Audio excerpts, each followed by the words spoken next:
Yo, what's good? This your main correspondent, Alan Taylor, and I'm back in the broadcast room yet again. Always with another one. And yes, it is another one, and this is going to be a doozy out here. So, yeah, we got a situation here. Man, that this man's wife, slept with his father for years at a time, and it's just, oh my goodness, man. Wow. Hey, listen, look, man. So, we got to go here, and we about to put these quarters, nickels, and dimes in on the times. Right into this one. We've had some interesting and complicated family dynamics, I guess you could call it, on the show. We've talked about cheating. We've talked about hiding pregnancies from partners. But from this topic alone, this might take the cake for, difficulty of kind of wrapping your head around this situation. So we have our guests on the line. I want to thank you for coming on the show today. Yeah, absolutely. If you think you're Yeah, it's probably going to be a little commercially around here. This is a very long video, so y'all just stay tight. Let's just confirm this to start, because you sent us an email saying that you discovered that your wife was having an affair with your father, and then they had a child that you are now raising as your own. Is that correct? Yes, it sounds like some old school daytime, craziness, but television craziness. But that is true. It is all accurate. So how did you first find out or suspect that your wife and father were having an affair? So just to kind of go back a little bit, my wife and I are still married, actually, and we from the start of our Oh, work. You need to stop. You can't make this shit up. You can't make this shit up. Hey, listen, look, man. Listen, look. When is enough enough? When is enough torture enough? I don't get it. Relationship. Right at the beginning of our relationship, her father actually had passed away from cancer, and in place of that, she was kind of going through some dark times, and my father and her kind of sparked up a little bit of a father-daughter relationship, I guess, or soon-to-be father-in-law-daughter relationship kind of thing. And they would text back and forth every once in a while, sort of thing. It wasn't anything at that point, and I was okay with it because I kind of saw him as like a stepping in place of this hole that had been in put in her life. And so that was okay.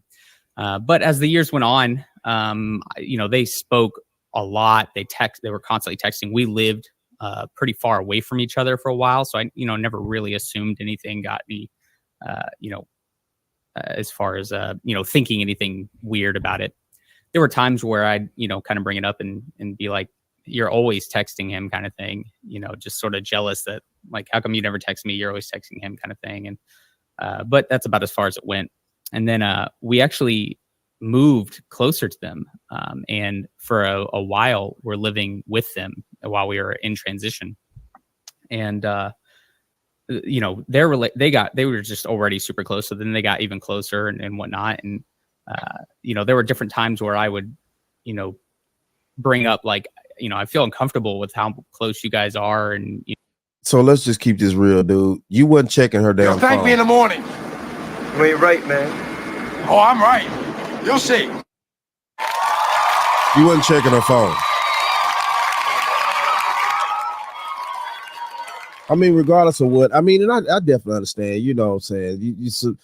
This your wife talking to your father, things like that. You wouldn't suspect anything like that will go on. I definitely get that. Like, in all hindsight of reality, should nothing like that supposed to be going on? This is your dad, your biological father. This is your wife. You have a mother. This is crazy to me. I can't even fathom how something like that would go down because, to be honest with you, everybody wants to sit there. Well, you can't this you can't deny attraction and all this type of stuff. But I don't really think that it was necessarily the full-fledged attraction situation. I think she was at a down period in her life because of losing her father, but her husband did not really just take that mantle like he really should have. I think that's what really happened, and it led downhill. Let's keep going. You know, I feel like we're drifting a little bit apart, and I'm not a big fan of that. And you know, they'd both assure me, oh, we're so sorry, you know, absolutely understand, blah, blah, blah, whatever. Well, fast forward 4 years from that point. And Are you interested in starting your own faceless YouTube? Yeah. I mean, you know what I'm saying? That's just a little ridiculous stuff. This scenario is crazy. I just started feeling just, you know, that kind of gut feeling like, oh, there's something weird going on here. And she had left, and I had actually logged on to her Snapchat and received a snap from him that was, you know, inappropriate for sure. And that just sort of began the unfolding process of discovering, you know, how big this was at this point. So this was years we're talking about. I mean, you mentioned there was like 4 years. So how long were they sort of talking? Did you eventually find out like the extent of it? Yeah. So at first it was just like, you know, for fear out of her part, you know, she was very afraid that, you know, that I was going to leave and all that kind of stuff. And had always felt that, you know, from that point forward and whatnot. And so she kind of just, she never, like, I didn't find everything up front basically.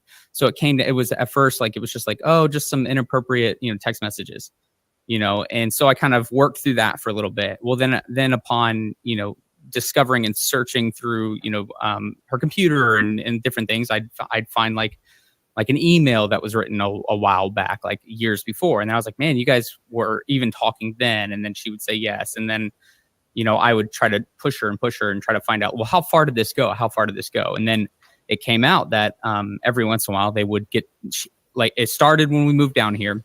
They became physically inappropriate when we were living there with each other, with them.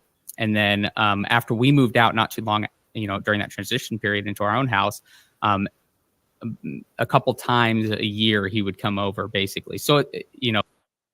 You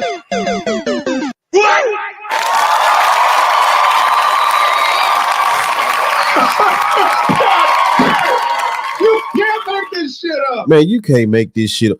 Dude, like, where were you doing all that? I'm just wondering, what was he doing all this? Now, I understand people have to work, but Jesus Christ, how much time does your wife has on her hands? Like, don't you have your wife? Man, see, this is the reason why in the 21st century, man, why ain't your wife at work? Why don't you have a mission for your wife? You know, now I know everybody want to sit around here and be like, well, what do you mean, Alan? A mission for your wife? Yes. It is not good that you have a wife that is sitting around idle-minded, people. No one in your household should be idle-minded. Even the dog should have a task to do.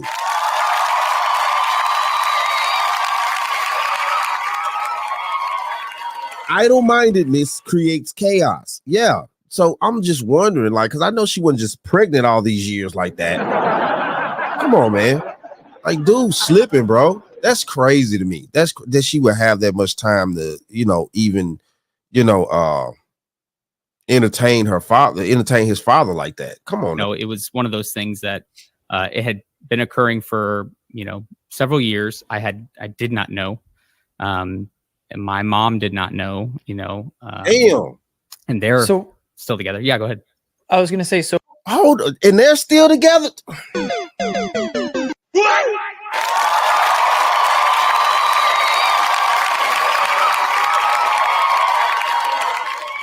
And you got chicks out here divorcing dudes, you know what I'm saying, because he want her to make a fucking sandwich.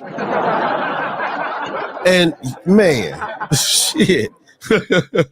You can't make this shit up, man. So when you find out that he sent this Snapchat, do you bring it up to him? I immediately kind of went through, I guess you would kind of you kind of associate it with like the stages of grief. So I went through like the immediate like shock, and then went through like super angry, and then sort of denial, and then kind of blame myself for a lot of it. I immediately was kind of like, cease contact, do not. That's crazy. Yeah, you should cease contact. Man, this is whole. Speaking to him, I actually called him the next day.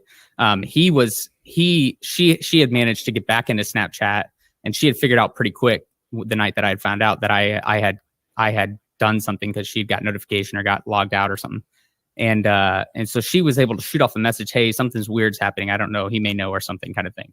And so he was sort of aware that I knew. I kind of texted him and was like, you know, do not call, don't text, don't anything.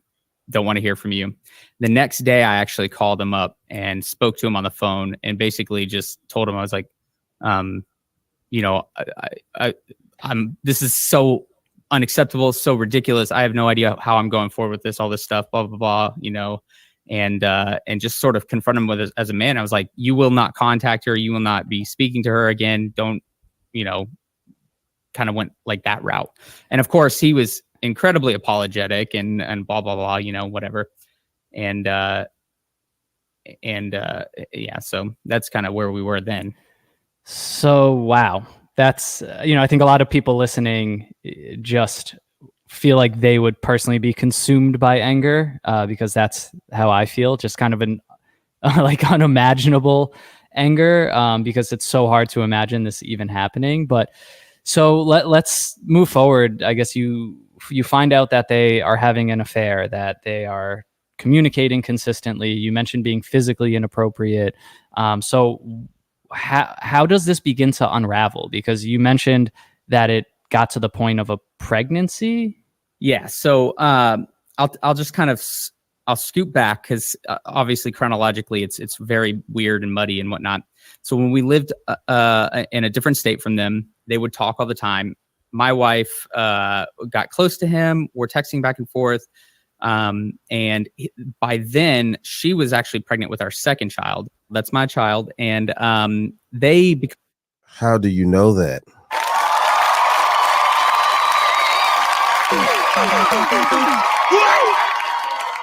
I'm just asking. come close while she's pregnant, like pretty far along. We actually met them down in Florida, and like were with them on like a family vacation kind of thing.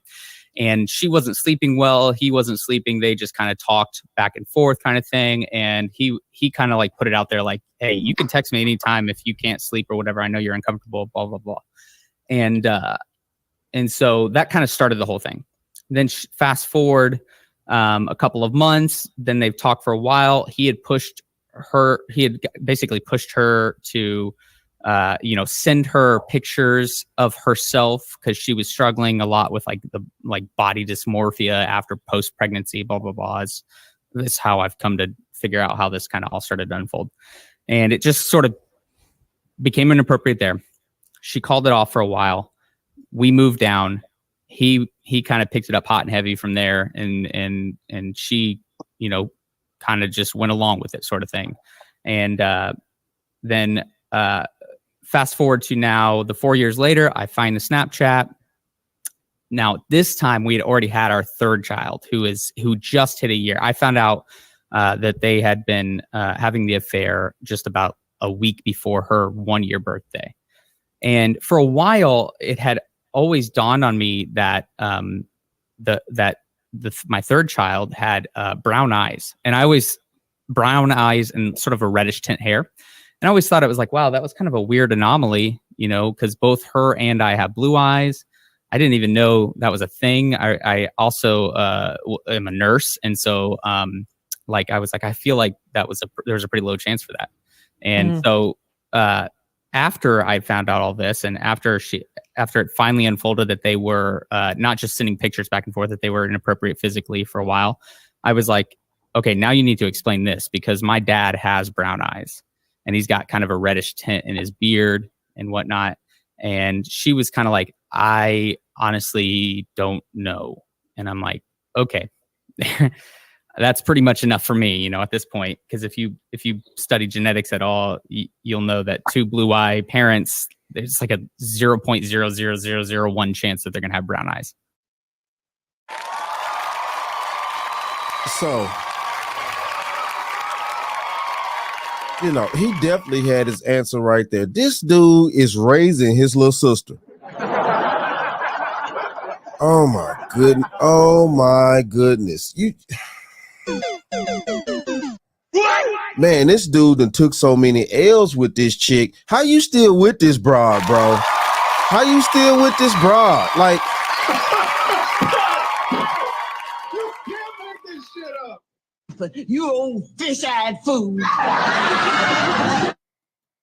And so kind of discovered that. And it's sort of funny because I think for a lot of people that would push, that would have probably pushed them over the edge.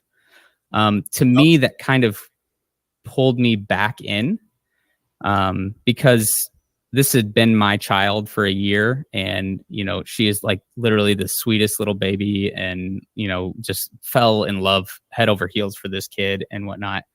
And to me, it was almost like, I think most people would want revenge, whether it be a divorce or whether it be whatever it may be. For me, that almost became my revenge. The fact that I get to have this kid, and this kid is mine, and she is so beautiful and so awesome. sir, the kid is not yours. The kid is not yours.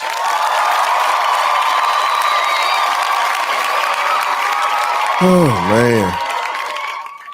When are the days going to end where men stop tolerating so much bullshit like this?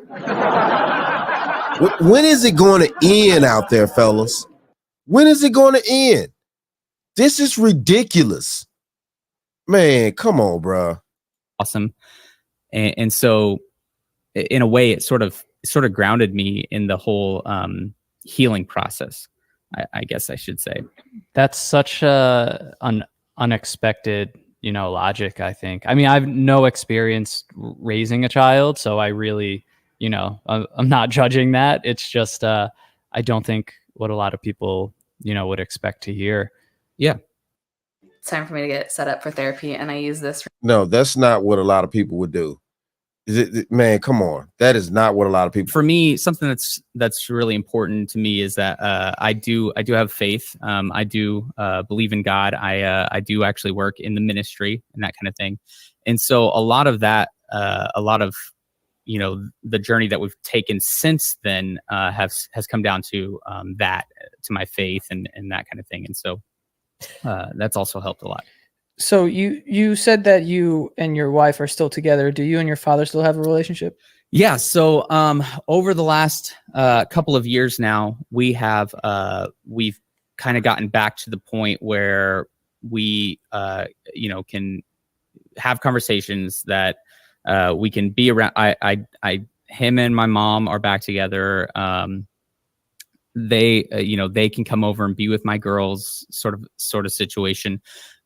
They still have pretty deep, I should say, like guardrails to protect them from, my wife and him do not speak, alone at all. They're always if they're going to speak, it's always in some sort of. Man, just stop it. Just fucking stop it.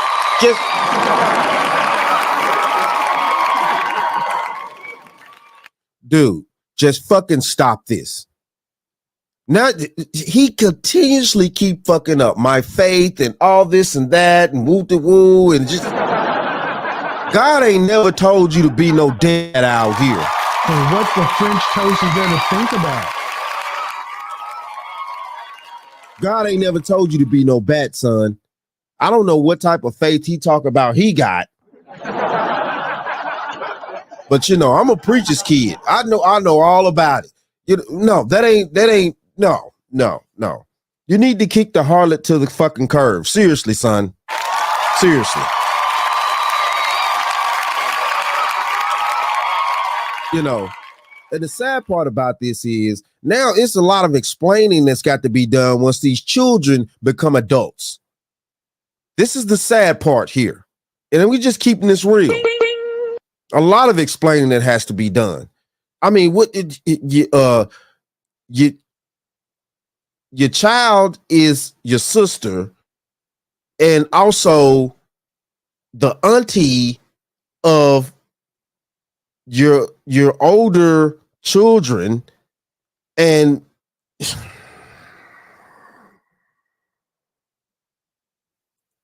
You old fish-eyed fool. Bitch, you're a Dorito. You was never chose. You're a Dorito, bitch. And you're mad that you're not chose. And you never will be chose. I mean, how is this going to be explained when these children get older? And this is what nobody's actually bringing up. This is what nobody's talking about. What's going to happen to these children when they get older and become adults and all this shit hits the fan and everybody got to explain all this bullshit? So what the French toast is going to think about? You know, and mom, she got to sit there and try to, you know, man, see, this is what I'm talking about here, man. Fellas, man, as men, we got to do better. Whether you got faith or not, bro, it's not, God ain't told you to be stupid. God did not tell you to be stupid. And I don't want to hear anything out there about, well, you know, forgiveness and this. And yeah, you can forgive a motherfucker, but you ain't got to fuck with him.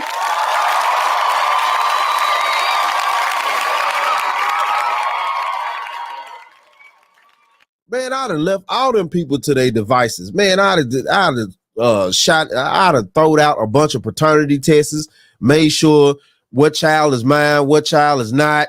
You know what I'm saying? I would have kept the children that were mine, took that broad to court. Listen, look, this is the deal. You know, you could leave it or take it, whatever gonna go down. You know what I'm saying? If this how it's going down, though, you know, I'm taking my kids that are biologically mine. We gonna go over here. You could do whatever fuck you want to do with my father or whatever.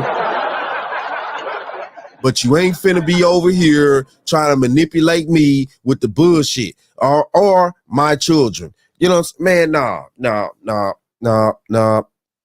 Can't, this ain't going. This ain't going. This ain't going. I don't care how strong your faith is. I don't want to hear the dumb shit. God ain't told you to be stupid, boy. So what the French toast is going to think about? God ain't never told you to be stupid. She straight violated your family. Your father violated. Everybody violating around this thing. It's time for you to start violating them. Period. This is ridiculous. But it is what it is, though, man. Hey, shout out to all my subscribers. Real talk, you know what I'm saying? I'm going to leave the link to this video and, you know what I'm saying? Well, you know, so you be able to get hold to it, check it out. You know what I'm saying? Go for the long haul on it because, yeah. You know, it's like 40 something minutes. So yeah, but it is what it is though, man. Hey, shout out to all my subscribers. Mad love to y'all. If you're new to the channel, please hit that like, share, subscribe button. Make sure that you ring that bell. And like I always say, and that, my friends, is the bottom line. That, my friends, is the bottom line. Mad love to all my subscribers. Thanks for watching. Like, share, and subscribe. Please comment. My link to my X, TikTok, and my email are down below. And I always show the bottom line news some love. And like I always say, and that, my friends, is the bottom line. That, my friends, is the bottom line. Who responsible for all these hoes in the street? You? God damn it! You can't make this shit up!